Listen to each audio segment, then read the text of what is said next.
I never thought I'd be the kind of person to share something like this online, but this story has haunted me for years. It's not a ghost story, but I promise you it's worse, because it really happened. Back in 2014, I rented a small two-bedroom house in Colorado. It wasn't old, maybe 20 years at most, and the rent was cheap. I was in my early 20s, just starting out, and I thought I had found a good deal. At first, everything seemed normal. The neighborhood was quiet, the house was cozy, and I finally felt like I had some independence. But then the nights got strange. The first time, I was sitting in my living room when I heard what sounded like footsteps coming from the basement.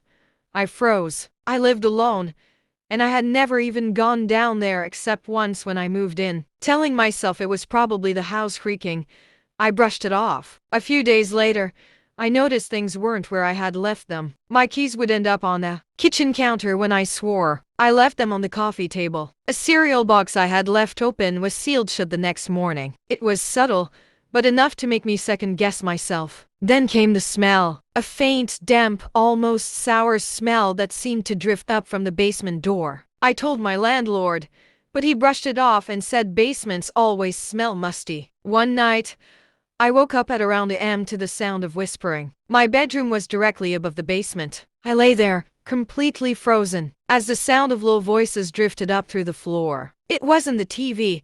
It wasn't a neighbor, it was right below me. The next morning, I decided I had to check. I grabbed a flashlight, opened the basement door, and slowly went down. The air was cold and heavy, and the sour smell hit me full force. I scanned the concrete walls and the old furnace. At first, nothing, but then I saw it. Behind a stack of wooden boards, there was a sleeping bag. Next to it, a backpack, half-eaten food, and empty water bottles. My heart sank as I realized someone had been living in my basement the entire time. I ran upstairs, locked the basement door, and called the police. When they arrived and searched, they found something even worse. The sleeping bag was still warm. Whoever had been there had slipped out just minutes before I went down. In the bag, they found a notebook. It was filled with pages of writing about me, my daily routine, what time I left for work, when I usually went to bed, even what clothes I wore. The police never caught him. They said it was likely a homeless man who had taken shelter there. But I knew better. He wasn't just squatting, he was watching me. For weeks after,